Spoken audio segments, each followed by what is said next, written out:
Señor y Jesús es el Salvador de mi vida.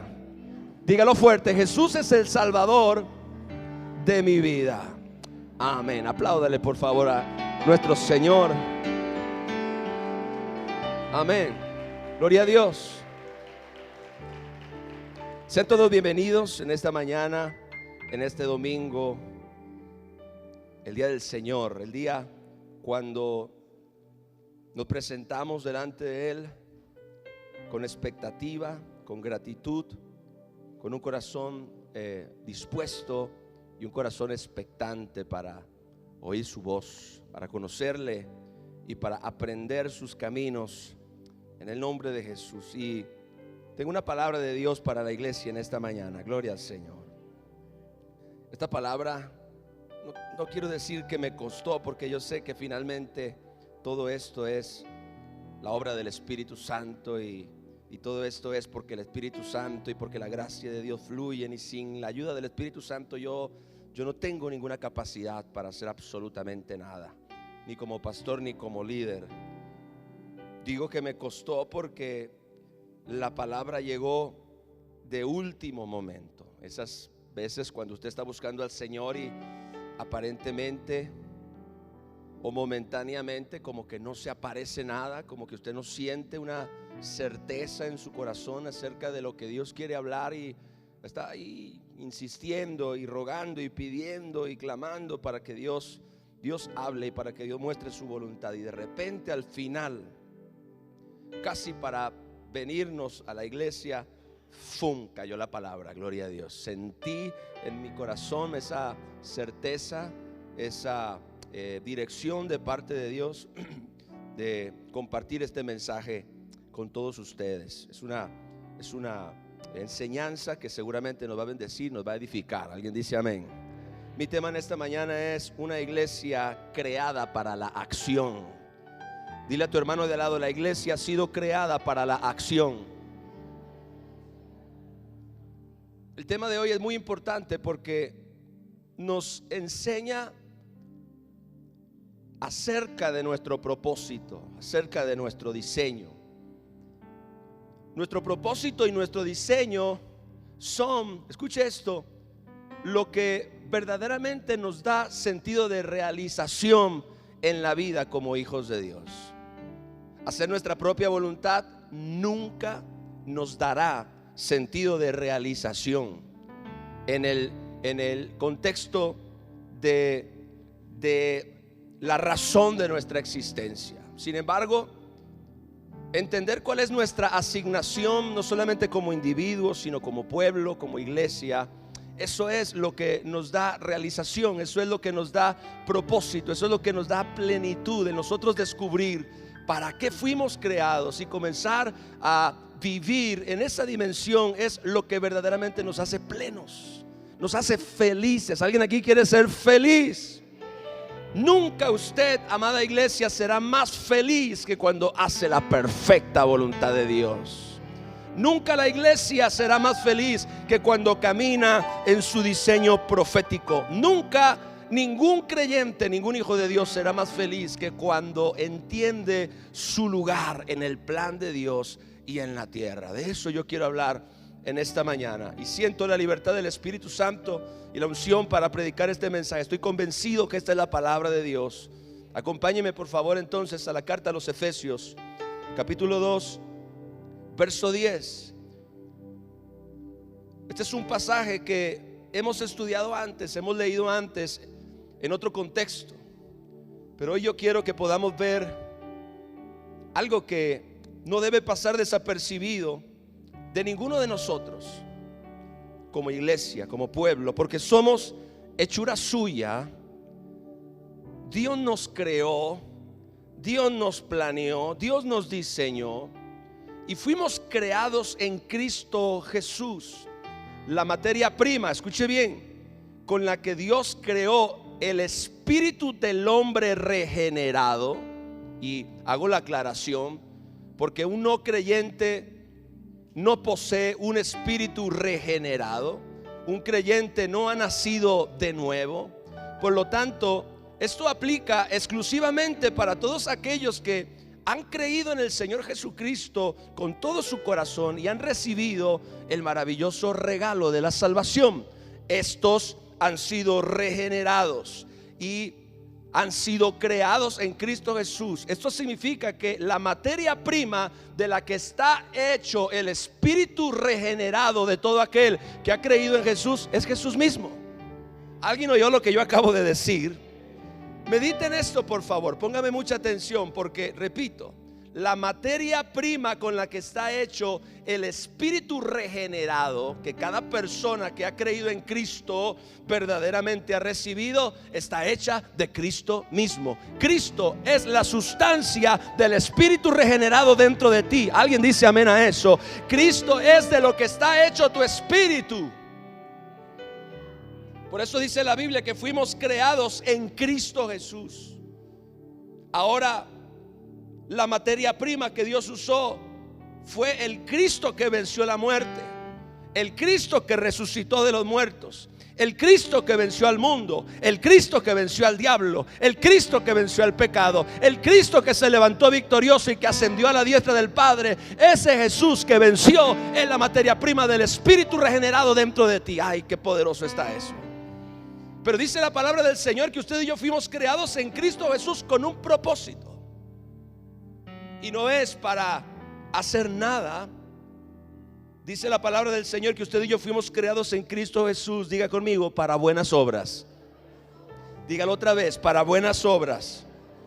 Y escuche, las buenas obras son tan importantes que dice la palabra de Dios, las cuales Dios preparó de antemano para que anduviésemos en ellas. Este verso nos habla acerca de que usted y yo fuimos creados con un diseño. Usted y yo no fuimos creados simplemente para ocupar un lugar en el espacio, en el tiempo y en el espacio. Usted y yo fuimos creados en Cristo Jesús para buenas obras. Y las buenas obras es exactamente de lo que hoy yo quiero hablar. Dios nos creó, escuche bien, a nosotros para darse a conocer Él.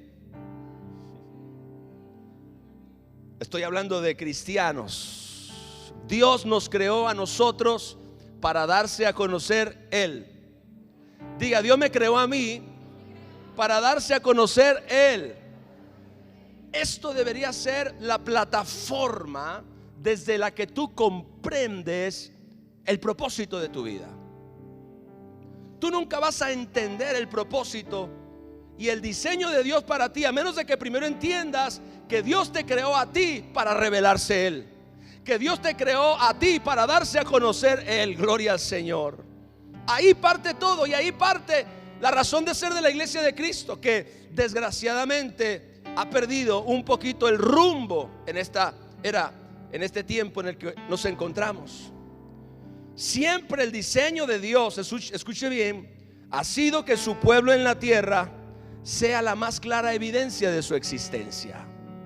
Habitaré y andaré en medio de ellos, dice la palabra de Dios. Y usted se da cuenta que Dios a lo largo de la historia, todo lo que ha hecho, con excepción de la creación, lo ha hecho a través del hombre. ¿Está aquí, pueblo de Dios? Piensen esto. La Biblia desde Génesis a Apocalipsis, todo lo que Dios ha hecho en la tierra, con excepción de la creación, lo ha hecho a través del hombre. ¿Por qué? Porque siempre ha sido el diseño de Dios que su pueblo en la tierra sea la más clara evidencia de su existencia. Y escuche bien esto. Quiero dejar una base, un pilar, un precedente en este día. Nunca ha sido la voluntad de Dios que su iglesia sea discreta. ¿Oyó eso? Nunca ha sido la voluntad de Dios que su iglesia sea discreta. Y escuche bien, yo sé que en lo natural no somos discretos porque hacemos un montón de ruido y nos oyen a 4 cuadras de distancia. Si usted llega cuando ya comenzó la alabanza, que es usualmente como usted llega,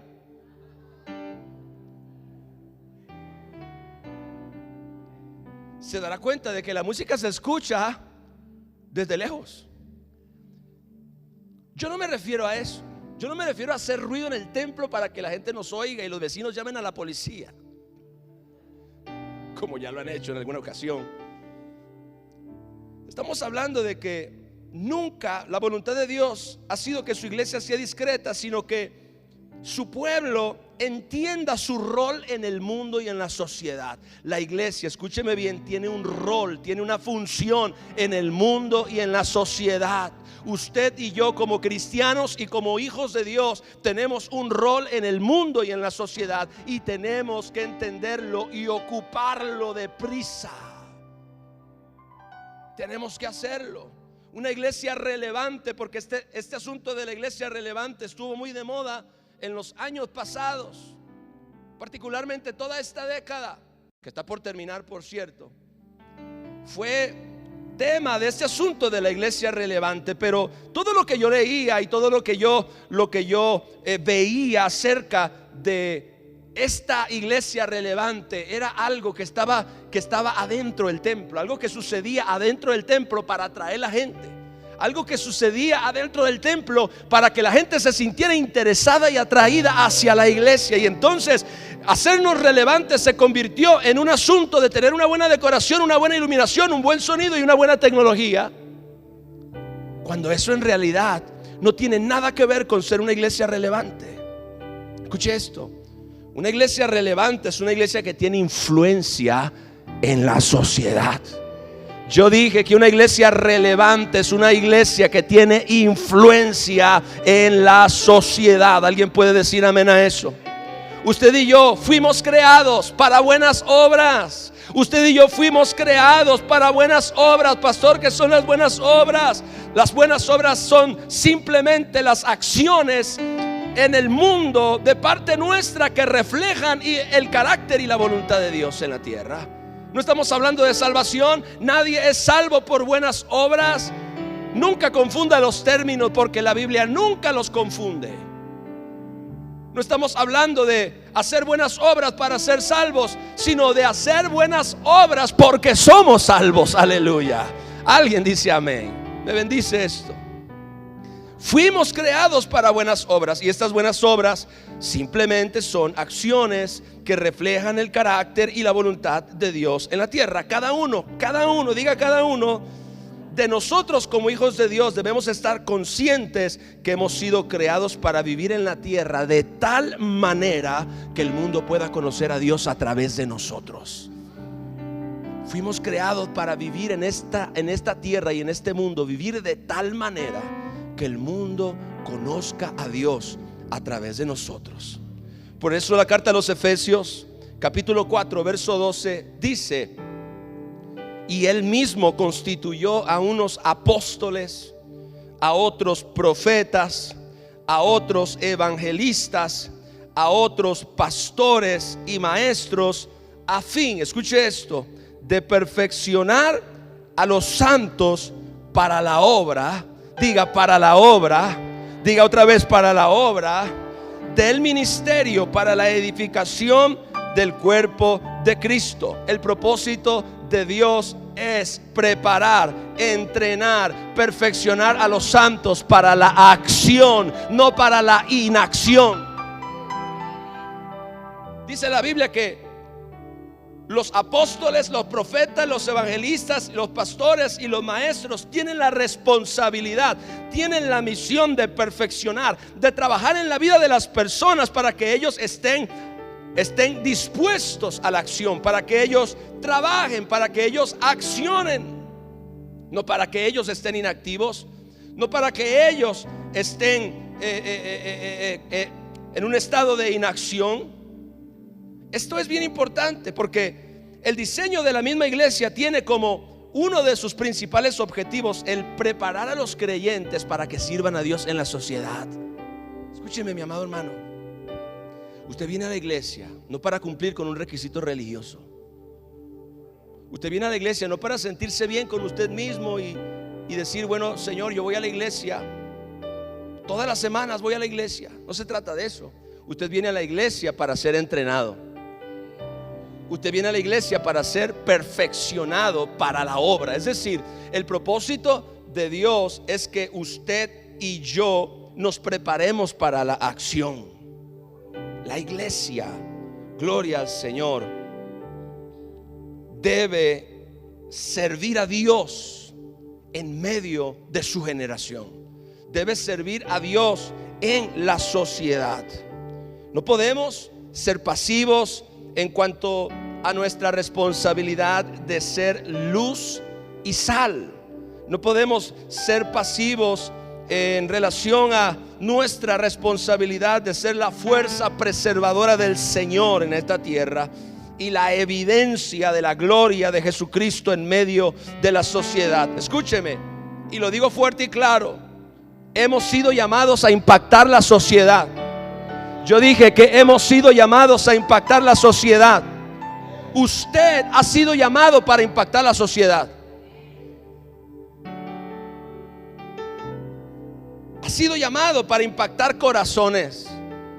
Ha sido llamado para impactar vidas. Ha sido llamado a demostrar con sus acciones justas y amorosas que el Señor Jesucristo vive y Él es real. Gloria a Dios. Y sabe, esta debe ser la principal labor de la iglesia de nuestro tiempo, porque la iglesia hoy mayormente está escondida en un lugar como este, oculta y discreta del mundo exterior. Y la mayoría de los cristianos, muchas veces engañados por el enemigo o absortos en perseguir las cosas materiales y terrenales, se ha mantenido en secreto y el mundo no la puede ver. Si tú ocultas tu luz, la gente no la puede ver. Y tienes que entender algo: Dios te quiere usar a ti para que ellos conozcan a Jesús. Y ahora no estoy hablando de predicar, todavía no tocamos el punto de predicar. Como un gran hombre de Dios del siglo antepasado decía: predica el evangelio en todo tiempo, y si fuera necesario, usa palabras. ¿Qué significa esto? Significa que primero nuestra vida debe reflejar el evangelio y después nuestras palabras, porque, y me tengo que bajar para esto, de nada sirve que nuestras palabras hablen del evangelio y nuestra vida no refleje el evangelio.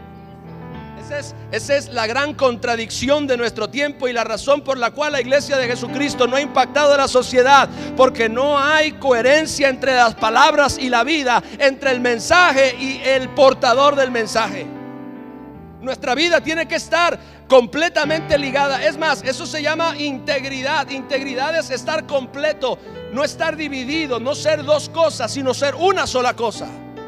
Y lo que nosotros hablamos es lo que nosotros vivimos, y lo que nosotros predicamos es lo que nosotros hemos experimentado, y lo que nosotros le compartimos a otros es lo mismo que nos ha cambiado a nosotros. Alguien dice amén.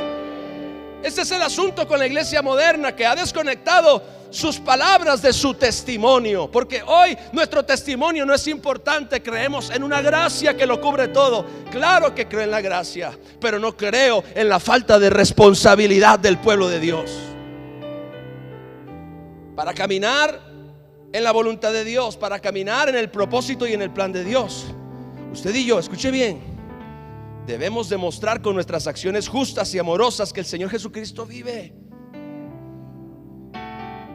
Te hago una pregunta para reflexionar: ¿cuál es el Jesús que la gente a tu alrededor ve en ti?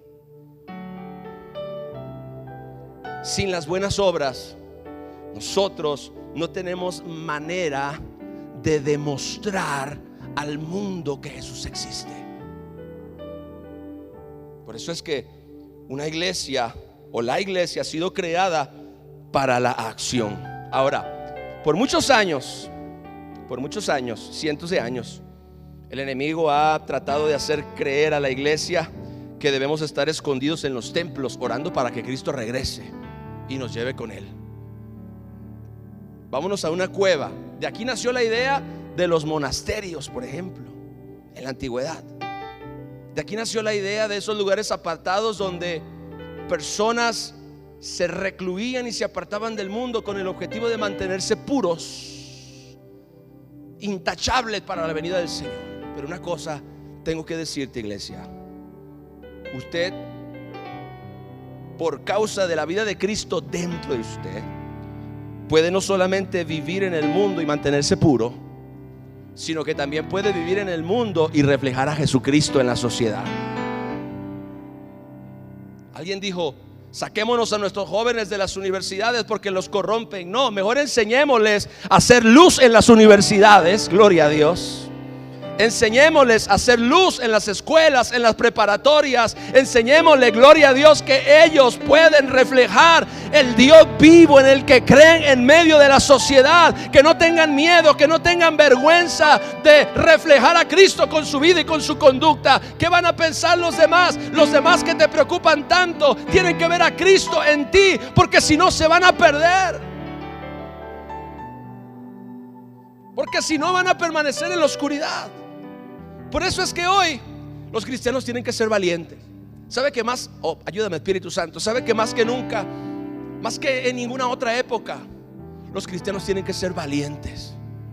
Usted tiene que ser valiente. Dile a tu hermano: tienes que ser valiente. ¿Por qué tienes que ser valiente? Porque usted tiene que, como dice la palabra, no avergonzarse del evangelio, que es poder de Dios para salvación a todo aquel que lo cree. Usted tiene que ser valiente para mantener sus convicciones independientemente del lugar en el que usted se encuentra. Y si en el lugar donde usted trabaja la gente practica la injusticia, la deshonestidad o la inmoralidad, ahí usted puede brillar con más fuerza, siendo justo, honesto e íntegro. Entre más oscuridad, mayor brilla la luz. Aleluya.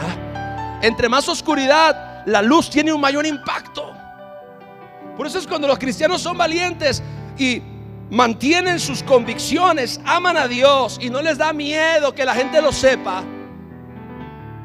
Cuando los cristianos son valientes y mantienen sus convicciones, aun a pesar de que viven en un mundo que compromete las convicciones o que sacrifica las convicciones, eso trae más luz. Entre mayor oscuridad, más poderoso va a ser la influencia de la luz. Por eso dice la palabra de Dios: he aquí que tinieblas cubrirán la tierra y oscuridad las naciones, mas sobre ti amanecerá Jehová y sobre ti será vista su gloria. ¿Qué significa esto? Que a mayor oscuridad, a mayor tinieblas en el mundo, mayor será el impacto del resplandor de la iglesia y de los hijos de Dios cuando se atrevan a ser valientes y a hacer luz y sal en la tierra. Den un aplauso a mi Jesús, por favor.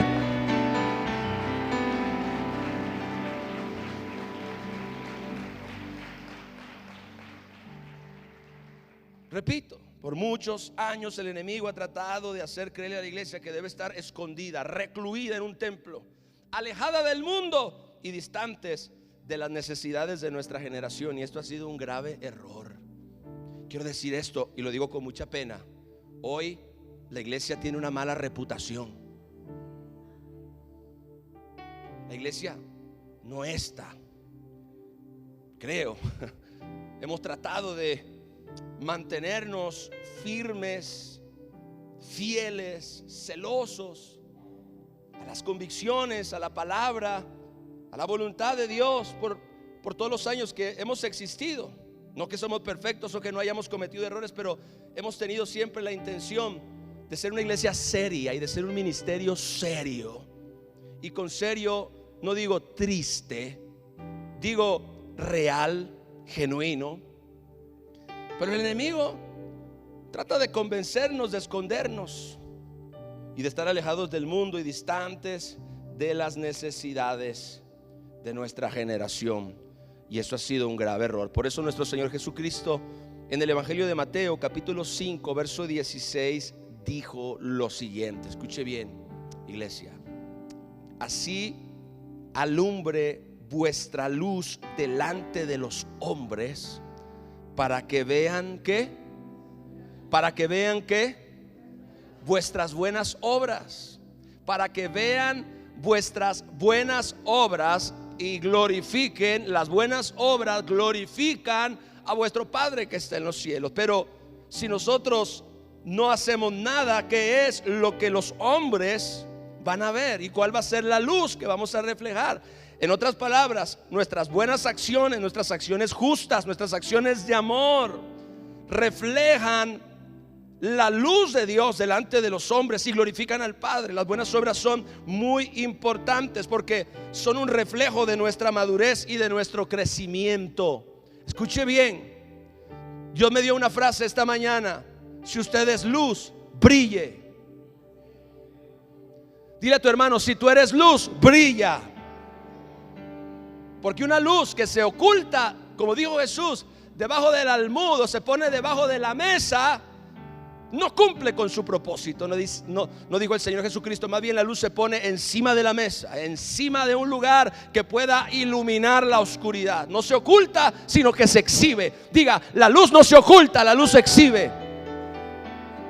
Si eres luz, brilla. Si eres luz, resplandece y no te dejes intimidar por la oscuridad de este sistema. Tú eres un hijo de la luz. Tu Padre es el Padre de las luces. Jesús dijo: yo soy la luz del mundo, y el que me sigue no andará en tinieblas. Y Jesús le dijo a sus discípulos: ustedes son la luz del mundo. Y una ciudad asentada sobre un monte, dijo, no se puede esconder. Aleluya. Iglesia, no escondas tu luz. Iglesia, no escondas tu luz.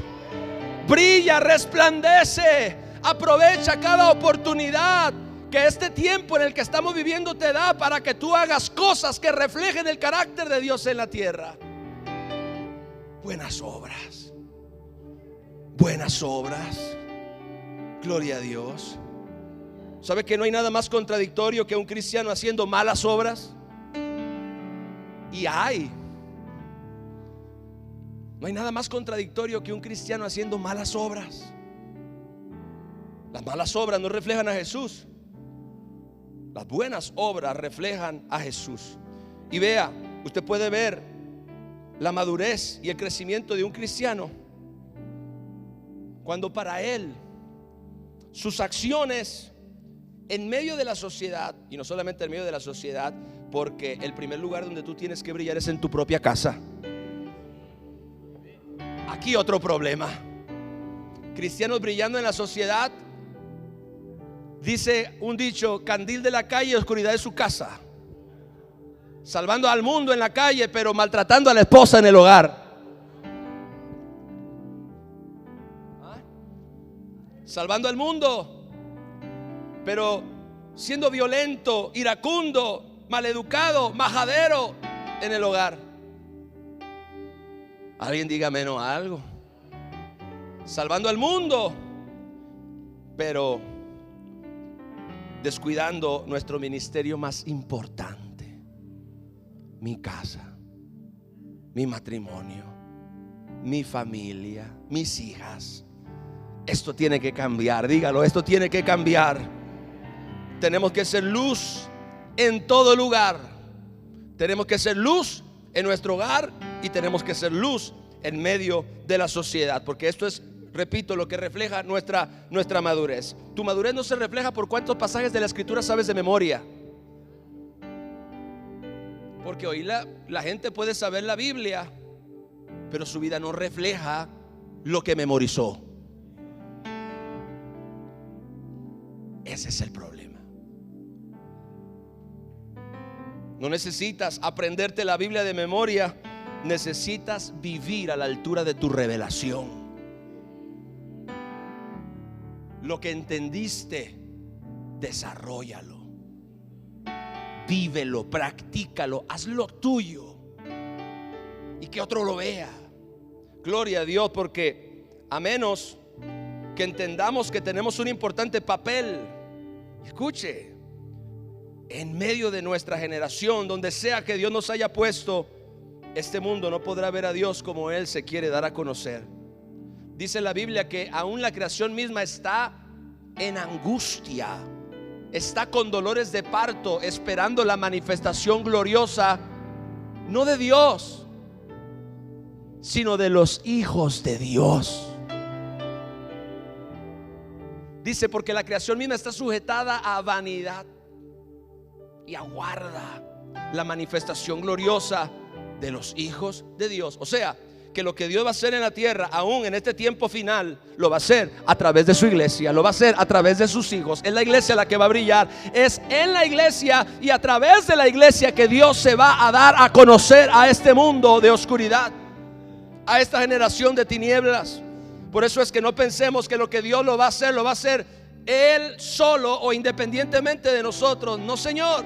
Dios va a usar la iglesia porque la iglesia fue diseñada para ser el instrumento de Dios en la tierra, para reflejar su gloria y su poder.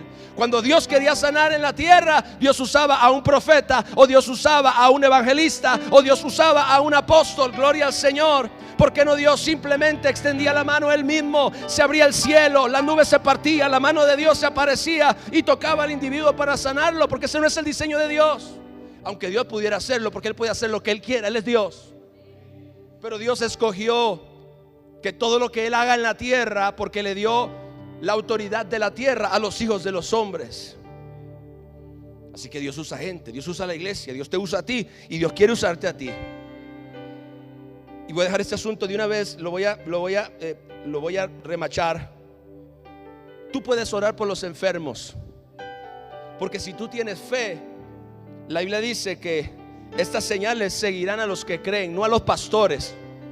Diga, a los que creen. ¿Cuántos aquí creen? Estas señales seguirán a los que creen. Pondrán las manos sobre los enfermos y sanarán y echarán fuera demonios. Pastor, por favor, venga y ore por mi prima. ¿Y usted dónde está? Aquí estoy con ella, pastor. Jesús está más cerca de ella en usted que en mí. ¿No me oíste? Jesús está más cerca de ella en ti que en mí. Yo estoy en mi casa, tú estás en la cama del hospital. El problema es, no te atreves a creer.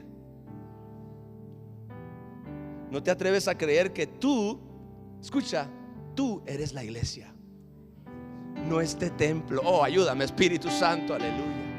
No estas paredes, no este santuario, no este local, no. Escúchame, tú eres la iglesia. Dile a tu hermano, tú eres la iglesia. Dejemos de pensar en la iglesia como un local y comencemos a pensar en la iglesia como un organismo vivo en esta tierra. Gloria al Señor. Porque Dios no habita en templos hechos por manos de hombres. Él dice, la tierra es el estrado de mis pies. ¿Qué casa me construiréis?, dice el Señor. Una vez el mismo Salomón se quedó perplejo y dice, ¿cómo yo te voy a construir un lugar donde tú mores en la tierra cuando ni siquiera los cielos de los cielos te pueden contener? No entiendo ese concepto de Dios morar en un templo físico cuando ni siquiera los cielos te pueden contener. Esa matemática yo no la entiendo, pero Dios sí. Y escuche, quiero repetir esto porque es importante, a menos que entendamos nuestro importante papel en medio de nuestra generación, donde sea que el Señor nos haya puesto. No importa en el lugar donde usted esté, mi hermano, no importa en el lugar donde usted esté, en la empresa donde usted trabaje, en la escuela, en la universidad donde usted estudie, en las actividades de la vida diaria a las cuales usted se dedique. En ese lugar Dios quiere que tú brilles, Dios quiere que seas luz, Dios quiere que seas sal, Dios quiere que reflejes su amor, su compasión, su justicia a este mundo. Muchas veces nosotros nos limitamos porque creemos que servir a Dios es tener un ministerio en la iglesia. Qué poca revelación tenemos. Por favor, ayúdame, Espíritu Santo. ¿Sabe cuál es el anhelo ahora de la gente para servir a Dios? Ay, quiero ser diácono. Ay, quiero ser maestro. Ay, quiero ser de la alabanza. Ay, quiero ser, porque para la gente hoy en día el concepto de la iglesia está tan limitado que creemos que servir a Dios es tener un ministerio. No, Dios no nos llamó a servir en un ministerio. Dios nos llamó a servir en el mundo. Dios nos llamó a servir en la sociedad. Dios no nos llamó a impactar una iglesia. Dios nos llamó a impactar el mundo entero. Alguien le puede dar la gloria a Jesús en este lugar, aleluya. Oh, mi amado, ¿qué tanto pleito hay hoy en las iglesias con este asunto de los ministerios? Y la gente se está peleando por los ministerios, y la gente se está peleando por los liderazgos, y la gente quiere tener un micrófono en la mano. Mi amado hermano, un hombre de Dios dijo, mi púlpito son las calles. Gloria a Dios. Mi púlpito es cualquier esquina, en cualquier lugar. Mi púlpito está en mi trabajo, mi púlpito está en la escuela, mi púlpito está en la universidad, mi púlpito está en el mercado, mi púlpito está en la cochera de mi casa. Gloria a Dios. Mi púlpito es donde quiera que yo deje la luz de Cristo brillar a través de mí. Alguien dele la gloria a Dios. Donde quiera que yo deje brillar la luz de Jesús a través de mí, ahí está mi púlpito, ahí está mi ministerio. Tú puedes servir en la iglesia, haciendo algo en la iglesia o no, pero ese no es nuestro llamado realmente. Esa no es nuestra misión realmente, esa no es nuestra asignación realmente. El que tú seas diácono o líder no te hace más ni tampoco te hace menos, porque tu ministerio que Jesús quiere usarte con poder no está dentro de este templo, sino está afuera de este templo. Gloria a Dios. Donde Jesús quiere brillar no es adentro, es afuera. Gloria a Dios. Oh, Espíritu Santo, levanta tus manos, por favor. Ayúdame, Señor.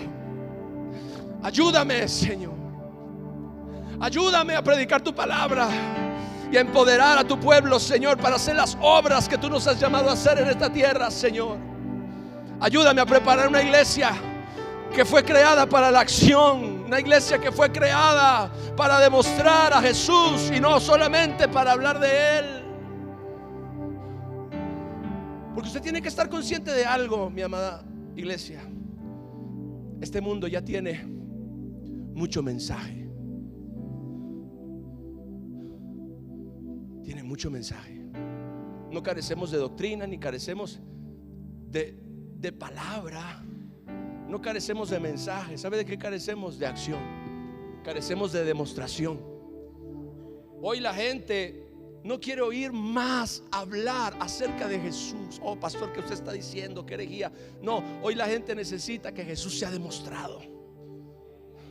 Que Jesús salga a las calles. Sí, pastor, que salga a las calles, pero sale a las calles en ti. Sale a las calles a través de ti. Sale a las calles vistiéndose de ti. Sale a las calles con tu nombre, gloria a Dios, con tu ropa. Oh, ayúdame, Espíritu Santo.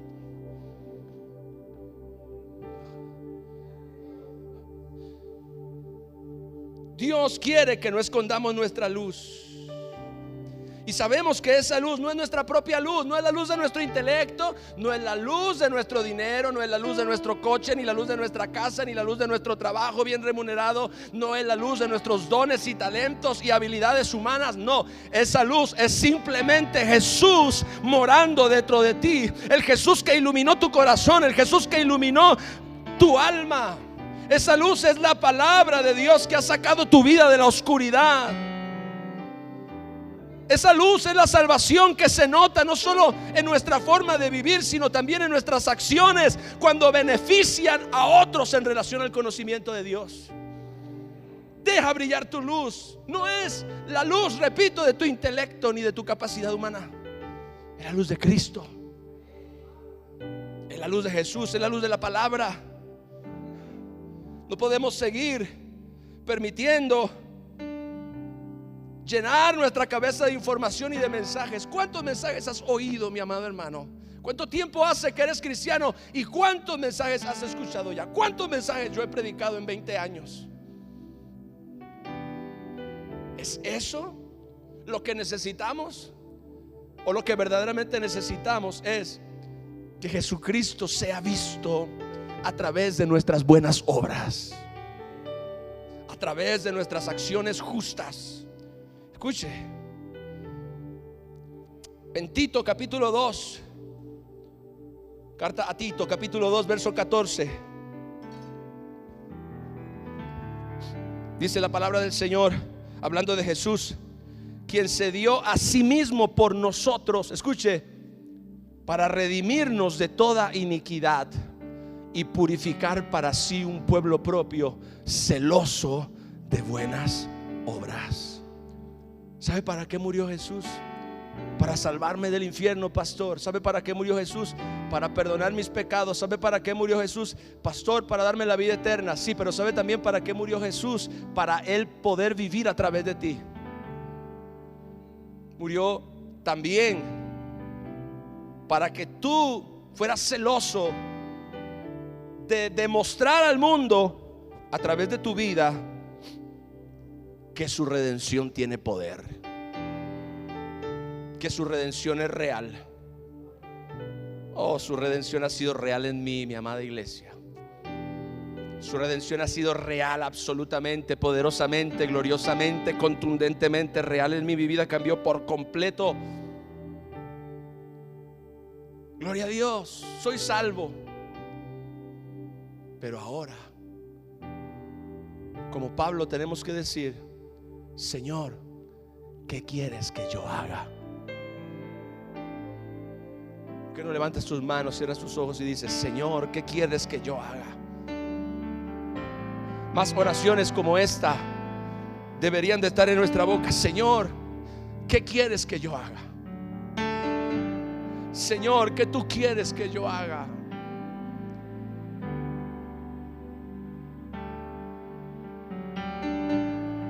Quisiera servir en la iglesia, quisiera tener un cargo, quisiera tener un puesto de liderazgo. No, mi hermano, eso no es tan importante. Señor, ¿qué quieres que yo haga? Es interesante que un hombre religioso, un hombre perseguidor de la iglesia, tuviera esta revelación de una forma tan radical. Pablo solamente hizo 2 preguntas el día de su conversión: ¿quién eres? Jesús dijo: yo soy Jesús a quien tú persigues. Y la segunda pregunta que Pablo hizo: ¿qué quieres que yo haga? ¿Quién eres? ¿Y qué quieres que yo haga? Esas son las 2 preguntas más importantes que la iglesia debe hacerse. ¿Quién eres, Señor? Conocer a Dios, porque esta es la vida eterna, que te conozcan a ti, el único Dios verdadero, y a Jesucristo, a quien has enviado. Y la segunda pregunta es: ¿qué quieres que yo haga? ¿Qué quieres que como iglesia hagamos? ¿Qué quieres que como congregación hagamos? Gloria a Dios. Mucha gente quiere servir y cuando los invitas a servir no quieren. ¿Por qué no? Porque no van a servir donde ellos quieren. Ese es el problema. Es que ellos quieren servir, pero quieren servir donde ellos quieren. Que Jesús me use donde quiera que Él lo desee, en la tarea y en la asignación que a Él le plazca. Y yo tengo que estar dispuesto. Tengo que estar dispuesto. 2 preguntas solamente: ¿quién eres, Señor? ¿Y qué quieres que yo haga? Y entonces dice que Cristo se dio a sí mismo por nosotros para redimirnos de toda iniquidad y purificar para sí un pueblo propio, celoso de buenas obras, celoso de buenas acciones. Tenemos que volvernos celosos de las buenas obras. ¿Alguien dice amén a eso? Celosos de las buenas acciones, celosos de hacer el bien, celosos, gloria al Señor, de demostrar a Jesús en medio de la sociedad. Porque nuestro Señor dio su misma vida para destruir el poder del pecado y limpiarnos de toda iniquidad. Pero por esa causa el pueblo de Dios debe ser celoso de acciones que reflejen este poder redentor. Jesús no murió por nosotros para escondernos, murió por nosotros para exhibirnos, gloria a Dios, para exhibirnos como trofeos de su amor glorioso y de su salvación. Mi amado hermano, para Jesús en la tierra tú eres un trofeo de su salvación, tú eres un trofeo de su sacrificio, tú eres un trofeo de su redención. Tú eres la muestra de que Él ganó, tú eres la muestra de que Él venció, tú eres la muestra de que Él conquistó y de que Él resucitó. Repito, Jesús no quiere escondernos, sino exhibirnos. Nuestra vida no tendrá verdadero significado a menos que nosotros entendamos esta realidad. Vivir para ti no es la razón de tu creación. Por eso la gente no es feliz, porque vive para sí. Pero la Biblia dice que nuestro espíritu es como un abismo que nunca se llena. Dice la Biblia que el que ama el dinero no se saciará de dinero. O sea, en tu espíritu, como dijo el apóstol Hugo, y que nos rompió la cabeza a todos, eres tan grande como la eternidad, porque Dios cabe dentro de ti. Por eso es que no se sacia con lo material. Por eso es que lo material y lo temporal y el egoísmo nunca te van a satisfacer, porque estás tratando de tirar pequeños dulces en un abismo. Pero cuando tú descubres para qué Dios te creó, cuando tú descubres tu misión y tu asignación, es ahí donde tú verdaderamente comienzas a disfrutar y comienzas a vivir realmente. Se decía de Whitefield: ese hombre vivió y no solamente existió. Vea, aún como iglesia nosotros no vamos a encontrar nuestro propósito distantes de esta realidad. Es más, nuestra realización y nuestra plenitud personal se encuentran ligados a esta revelación. Saber que Cristo murió por nosotros para que nosotros viviéramos para Él. Ese es el evangelio. ¿Oyó eso? Cristo murió por nosotros para que nosotros viviéramos para Él. Gloria al Señor. Ese es el evangelio resumido en una frase. Claro, reflejando en esta tierra su vida a través de nuestras acciones justas.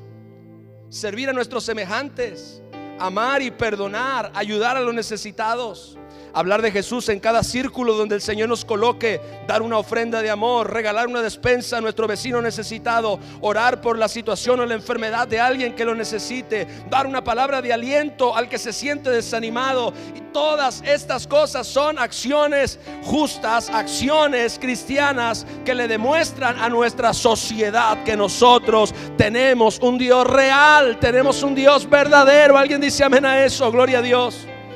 Por eso Pablo nuevamente en Tito capítulo 3 verso 8 le aconseja a él como líder y como pastor. Le dice: palabra fiel es esta, y en estas cosas, escuche, quiero que insistas con firmeza, para que los que creen en Dios, ¿cuántos aquí creen en Dios? Aleluya. Procuren ocuparse ¿en qué? En buenas obras. Para que los que creen en Dios procuren ocuparse en buenas obras, porque estas cosas son buenas y útiles a los hombres. El apóstol Pablo enseñaba a sus hijos espirituales a exhortar a los creyentes a involucrarse y a ocuparse en buenas obras. Sin duda, el objetivo no era solamente que la iglesia no estuviera ociosa, porque las buenas obras nos ayudan a que como cuerpo y como creyentes no estemos ociosos en relación a nuestra salvación. El propósito no era solamente que la iglesia no estuviera ociosa, sino que demostraran a Cristo, que dieran a conocer a Dios, no solamente con palabras, sino con acciones. Pero si usted se da cuenta y si analizamos la realidad, hoy en día la iglesia está como escondida en los programas internos y en las reuniones de domingo hechas especialmente para ellos. Y la gente cree que ir a la iglesia es el propósito. Usted viene a la iglesia y después de salir de aquí nada sucede, usted no está entendiendo. Ir a la iglesia no es el propósito. Es como si nosotros fuéramos entrenados en un cuartel militar para nunca salir a la guerra y para nunca pelear. No, este es el lugar de entrenamiento. Este es el lugar de ser perfeccionados. Alguien dice amén. Este es el lugar de ser enseñados. Este es el lugar de ser formados. Y de aquí el propósito es que salgamos después de esta reunión cargados de Dios, cargados de sabiduría, cargados de la palabra, cargados de ánimo y de fortaleza para hacer afuera lo que Dios nos capacitó adentro. Hoy este mensaje está lleno de joyas que hay que oír una vez más. ¿Cuál es el objetivo de estas reuniones dominicales y de las reuniones que la iglesia tiene durante la semana? El martes de oración, el viernes, las reuniones de jóvenes. ¿Cuál es el objetivo de estas reuniones sino entrenarnos y capacitarnos para hacer luz en el mundo? Reunirnos para salir y ser iguales a los no creyentes nunca fue la voluntad de Dios. El Señor quiere enseñarte, quiere cambiarte y quiere entrenarte en su iglesia para que cuando tú salgas irradies su esencia, irradies su amor, irradies su integridad, y no solamente eso, su interés en la vida de otras personas. Escúcheme, estoy terminando. Tú tienes que vivir para dejar una marca. Dile a tu hermano de al lado: tú tienes que vivir para dejar una marca.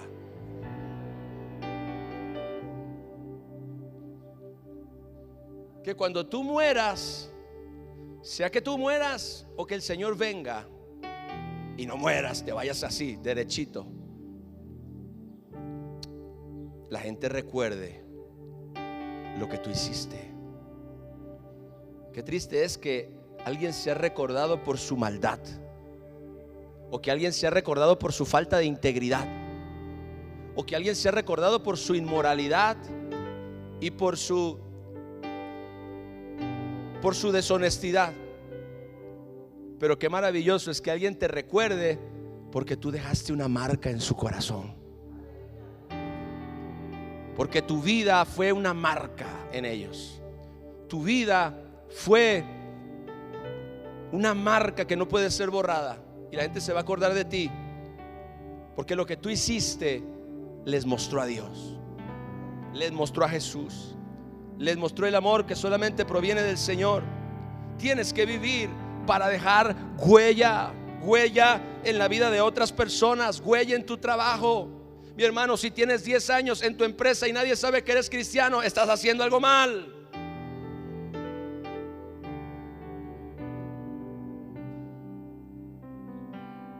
La luz de Jesús debe brillar, porque nadie enciende una luz para ponerla debajo del almud. El almud era una caja que servía como medida para semillas, etcétera.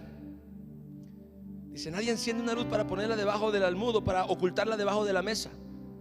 No, la luz se enciende y se pone encima de la mesa para iluminar todo el cuarto, para iluminar todo alrededor.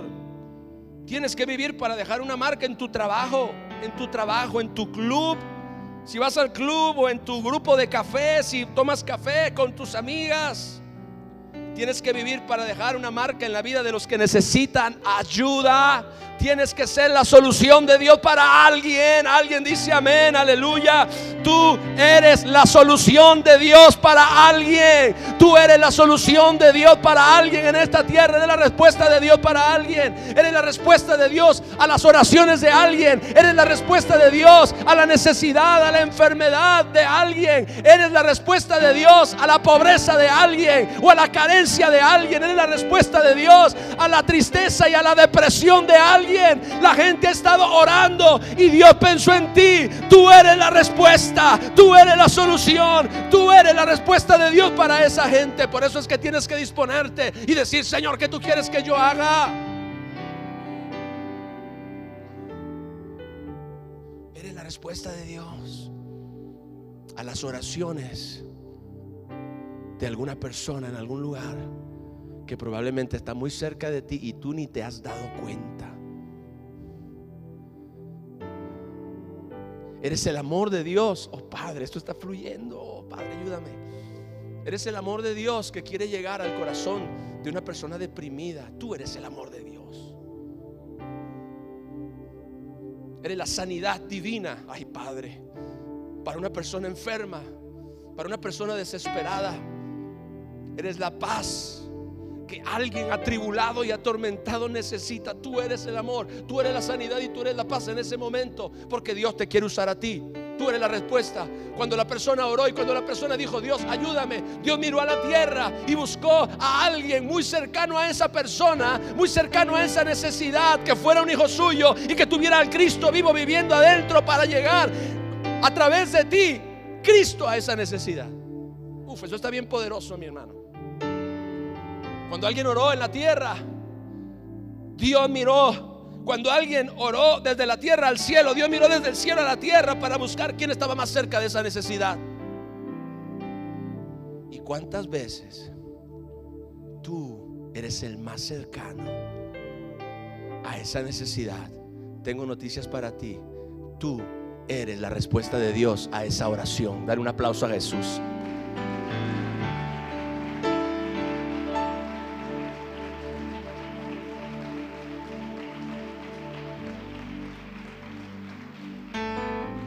Una sola escritura más, Hebreos 10:24. Porque aún los unos a los otros tenemos que estimularnos y que inspirarnos. Tú eres parte de la iglesia. Tú tienes que entender que Dios te ha llamado a ser parte de una comunidad, parte de una familia. Y hay un motivo. No es para amontonar gente en un local. sino para apoyarnos, para ayudarnos unos a otros. Dice, y considerémonos unos a otros para estimularnos ¿a qué?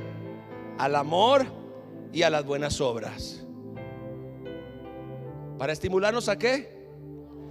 Al amor y a las buenas obras. Es decir, yo no solamente tengo que vivir de tal manera que pueda dejar una huella, sino que tengo que inspirar a otros para que también lo hagan. Eso es lo que yo debo hacer. Porque aún las escrituras nos enseñan a inspirarnos unos a otros, a estimularnos a las buenas obras, a hacer el bien. Como hermanos, en vez de ponernos tropiezo unos a otros y de estar poniéndole tropiezo al hermano y de estar hablando y de estar diciendo y de estar, no, tenemos que ser la clase de persona que inspira a otros a hacer cosas para Dios y para su reino cada vez que sea posible. Gloria al Señor. Tenemos que buscar ser hermanos que edifiquen y que estimulen al amor, a la ayuda, al servicio, a la amabilidad, porque las buenas obras son necesarias, porque ellas demuestran en este mundo la realidad de la existencia de Dios. Levanta tus manos, por favor, y pídele al Espíritu Santo que esta palabra se haga carne en ti.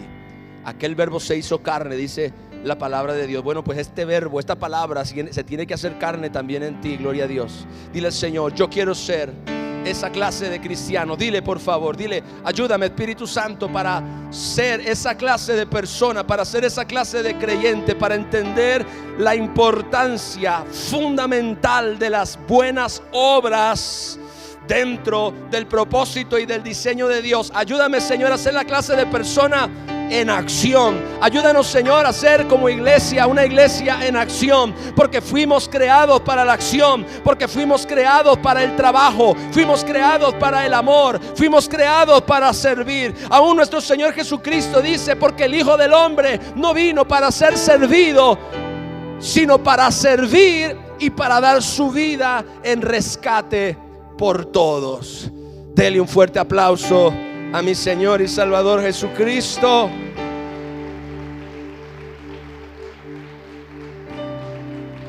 Y yo creo que no hay que hacer más nada, es decir, porque este mensaje va a quedar ahí como una espina clavada en tu corazón. Aleluya. Dice la Biblia que las enseñanzas de los maestros en Eclesiastés deben llegar a ser como espinas hincadas en el corazón de la gente. Esto es a lo que Dios me llamó. Esto es a lo que Dios me llamó. Esto es para lo que Dios me creó. Amén. Les amo mucho. Les bendigo en el nombre del Señor.